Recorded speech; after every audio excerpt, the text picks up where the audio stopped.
Thank you for tuning in to the best parenting show on the internet, Post Daily Dose. It's the Post. It's the Post. It's the Post. The Post Daily Dose. It's the Post.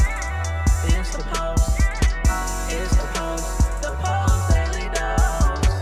It's the Post. It's the Post. Hey, good evening, Facebook family. Welcome to another episode of Post Daily Dose with me, your trusted parenting advisor, faithful guide and servant on the healing journey. What's my name? Big Papa Brian+Post. Is today Friday? It is. Today is freaking fabulous Friday, baby. Freaking fabulous Friday. Freaking fabulous Friday. And Big Papa's tired. I've been spending the day today, yesterday evening and today working with a family. Beautiful, amazing mom and her teenage son. And it was just really powerful. And so feeling a little tired, which is good.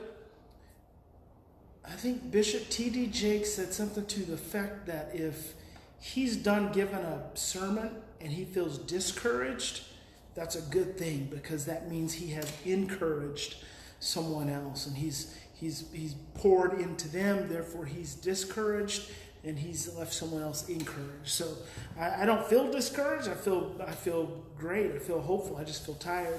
But I want to come on here early because I'm going to go have some dinner with some friends. I think probably down in Harlem again. So looking forward to that. And I'm just going to keep floating through in my zone. But I wanted to talk to you guys. Hey, Caitlin, happy freaking fabulous Friday, baby. I want to talk to you guys about generational trauma. Yesterday I talked about how some trauma stems from the womb. Well, sometimes that trauma just gets transmitted through the generations.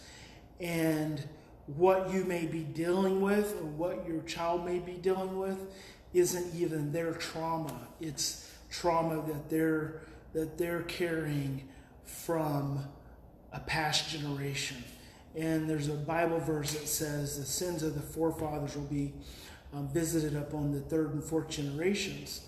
And that's so true. We oftentimes, the challenges that we have aren't even our challenges. The struggles that we have aren't even our struggles. They are energetic transmissions of trauma and stress, which change our DNA, and they just get transmitted through our cellular being. And it's so important to honor the generations. And I don't like to talk a lot of, specifically about families I've worked with, but all families that I work with. Hey there, Lisa.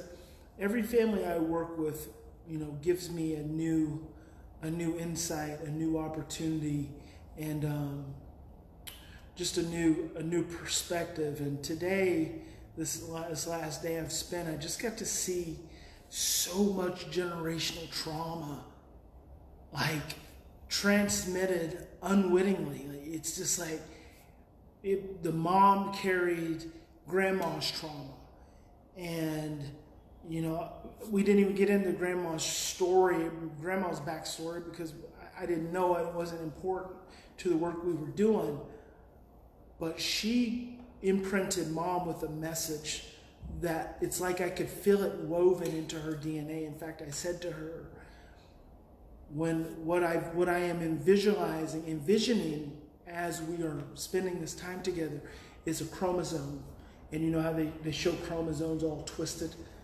I could envision that trauma twisted into her DNA. It's like a part of her core being, from wired into her brainstem all the way through her development, and then transmitted onto her son. And so this is a biological family. Transmitted onto her son, where he mimicked some of the same things, some of the same experiences that she experienced. He mimicked some of the same feelings that she felt. And he wasn't aware of that level for her. And so for him and this is a very talented young man. He's a classical singer, opera singer. And some of the things that we worked around some of his music, as well as identifying some of his sticking points in his music. And so some of the things, just when he was talking about the challenges in the full expression of his music, lined up perfectly with Mom's own struggle. And so I know one of the things we did when we went through the Parenting Matrix program is a couple of exercises were just about working on the generations and honoring the generations. And so I want to encourage you to become more aware of the generational messages that you carry, that you think they're your messages, you think they're your stories, and they're not your stories. Hey, good evening, Kirsten. They're not your stories. They're someone else's stories. They're someone else's pain, but it's showing up in your life today.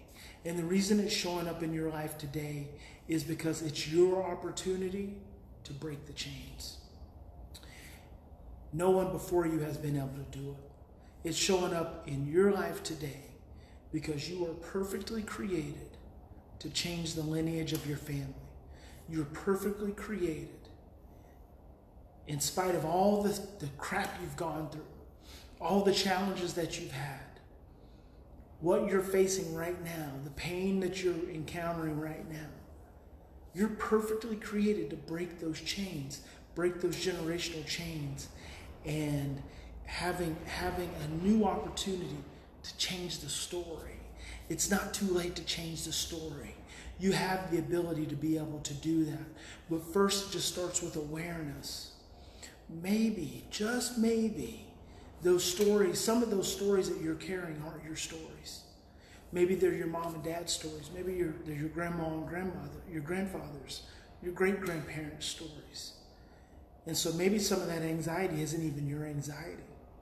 So I really want you to think about that. I want you to contemplate that. And just remember, in any given situation, we always have two choices.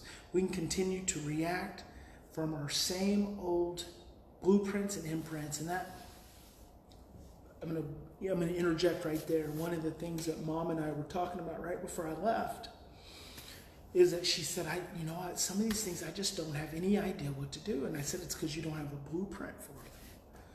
You don't have a blueprint. You have to go back. You don't have a blueprint for what you want to create. So you have to start with the blueprint that you have. Start with the blueprint that you have and then build on that blueprint. Build on that blueprint. And over time, that tent can become a mansion.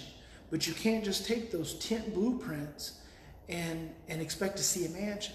You got to take those tent blueprints and you got to build on those tent blueprints, and you'll eventually get to that mansion.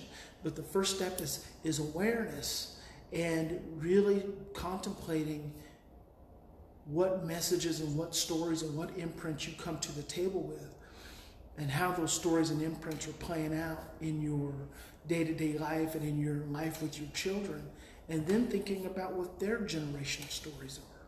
Because it's very real. It's very real. This is a very real dynamic.